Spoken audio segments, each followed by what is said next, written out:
ऐसा कहा जाता है कि उस दिन भगवान शंकर ने खुद देवताओं के साथ गंगा के घाट पर दिवाली मनाई थी। इसी के बाद देव दीपावली की परंपरा शुरू हुई।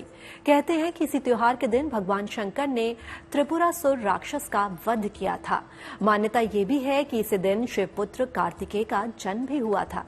इस तिथि को त्रिपुरारी पूर्णिमा भी कहते हैं और काशी में होने वाली गंगा आरती की दिव्यता तो अद्भुत होती ही है।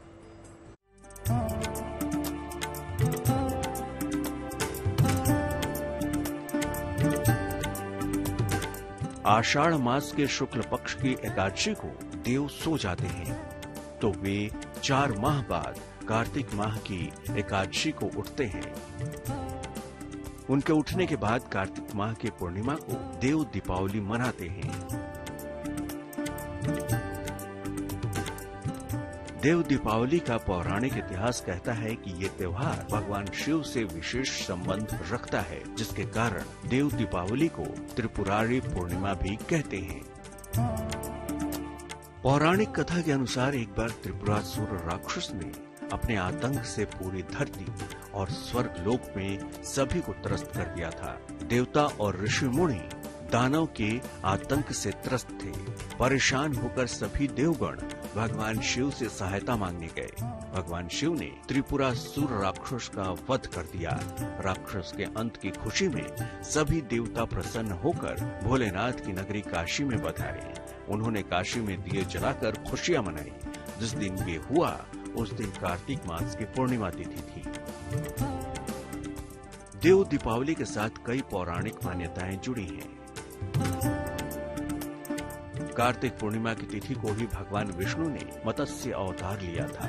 भगवान कृष्ण को इसी तिथि को आत्मबोध हुआ। कार्तिक पूर्णिमा के दिन ही माता तुलसी का धरती पर प्राकट्य माना जाता है। इस दिन तुलसी के सामने दीपदान की परंपरा है। इस दिन शालिग्राम के साथ ही तुलसी की पूजा, सेवन और सेवा करने का बहुत ही ज्यादा महत्व है। देखिए, देव दीपावली जो है वो कोई शास्त्रीय पर्व नहीं है, लोकाचार का पर्व है। वाराणसी में पूर्णिमा के दिन, कार्तिक महीने की पूर्णिमा को घाटों पर वृहद तरीके से, काफी बड़े तरीके से दीपदान किया जाता है। कार्तिक का तो महीना ही दीपदान के लिए विख्यात है। तो कार्तिक की पूर्णिमा वाराणसी नामक स्थान पर देव दीपावली के नाम से मनाई जाती है। हालांकि ऐसा इसका कोई पौराणिक मान्यता नहीं है, इसके पीछे कोई बहुत शास्त्रगत संबल नहीं है। ये लोकाचार की मान्यता है और लोकाचार की मान्यता भारत के काशी में, वाराणसी में विख्यात है। देव दीपावली का त्योहार भी 5 दिनों तक चलता है। विशेषकर काशी के दशाश्वमेध घाट पर होने वाली गंगा आरती की दिव्यता अनुपम होती है। गंगा की लहरों पर सवार होकर दीपों की रोशनी में गंगा की यात्रा इस पूर्णिमा की रात को स्वर्ग सा सुंदर बना देती है। सिख समुदाय के लिए भी ये तिथि परम शुभकारी है, क्योंकि मान्यता है कि कार्तिक पूर्णिमा पर ही गुरु नानक देव जी का जन्म हुआ था। इस दिन को सिख धर्म के लोग गुरु पर्व मनाते हैं। उस दिन भगवान विष्णु का जो मत्स्य अवतार है उसका भी प्रादुर्भाव हुआ था। इस कारण से भी देव दीपावली, कार्तिक की पूर्णिमा सर्वोत्तम मानी गई। और यह अपने आप में, एक दिवाली हम लोगों की होती है 15 दिन पूर्व, और एक दीपावली देवताओं की होती है जिसमें हम 1 महीने तक दीपक जलाते हैं आकाश में देवताओं के लिए, अपने पितरों के लिए, और उसका समापन कार्तिक पूर्णिमा को हम करते हैं। ये अपने आप में बहुत ही महत्वपूर्ण है। तो पुण्य की प्राप्ति की तिथि है आज, महालाभ की तिथि है आज। देव दीपावली के कल्याणकारी पर्व से जुड़े विधि विधान और उपाय क्या होंगे, आगे जानिए। पौराणिक मान्यता है कि जो भी भक्त कार्तिक पूर्णिमा पर श्री कृष्ण और राधा रानी की उपासना करता है, उसके जीवन में सभी संकटों का समाधान हो जाता है। इस शुभकारी तिथि पर किए गए छोटे छोटे उपाय जीवन से न केवल संकटों का निवारण करते हैं, बल्कि जीवन की दशा और दिशा दोनों ही सुधार देते हैं। तो आइए जानते हैं देव दीपावली से जुड़े महाप्रयोग।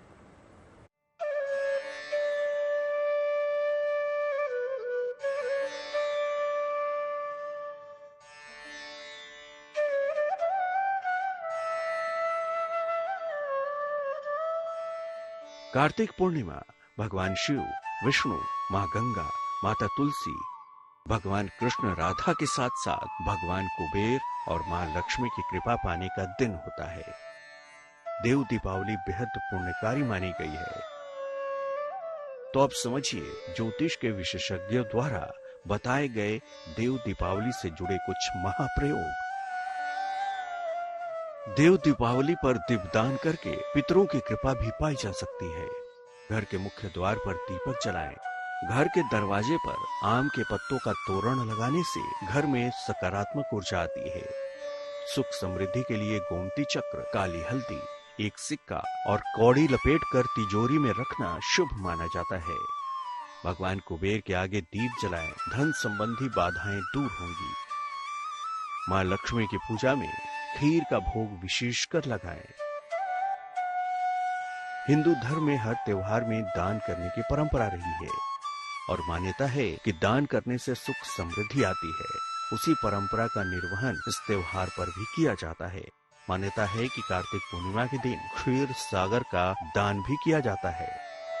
वाराणसी में देव दीपावली की महिमा इसलिए ज्यादा है कि वरुणा और असी इन दोनों नदियों के बीच में वसने के कारण वाराणसी इसका नाम पड़ा। और उसमें भी एक बहुत बड़ा विषय है, ज्ञान का सबको जानना चाहिए। वाराणस्याम विशेषण गंगा उत्तर वाहिनी, केवल वाराणसी में ही भगवती गंगा उत्तर की ओर बही है। इसलिए वाराणसी में देव दीपावली मनाना, ऐसा कहा जाता है देवाधिदेव महादेव के निवास करने के कारण सारे देवता काशी में आते हैं और देव दीपावली के उत्सव में भाग लेते हैं। इस कारण से गंगा के घाटों पर देव दीपावली करने का बहुत ही बड़ा महत्व है, क्योंकि यहाँ सब कुछ विशेष है और यहाँ विश्वेश्वर विराजमान है। इस दिन श्री हरि विष्णु ने मत्स्य अवतार लिया था, इसलिए इस दिन क्षीर सागर का दान भी किया जाता है। क्षीर सागर का दान करने से स्वास्थ्य संपन्नता का वरदान मिलता है। 24 अंगुल का बर्तन ले लें, इसमें दूध भर लें। इसके बाद उसमें सोने या चांदी की मछली डाल दें। अब मछली समेत इस पात्र को किसी ब्राह्मण को दान करें। तो इस कार्तिक पूर्णिमा आप भी जलाइए सच्ची श्रद्धा के साथ मन्नत का एक दीपक और पा लीजिए ईश्वर का आशीर्वाद। प्रार्थना हो स्वीकार में फिलहाल के लिए बस इतना ही। बाकी देश और दुनिया की तमाम पॉजिटिव न्यूज के लिए आप बने रहिए गुड न्यूज टुडे पर।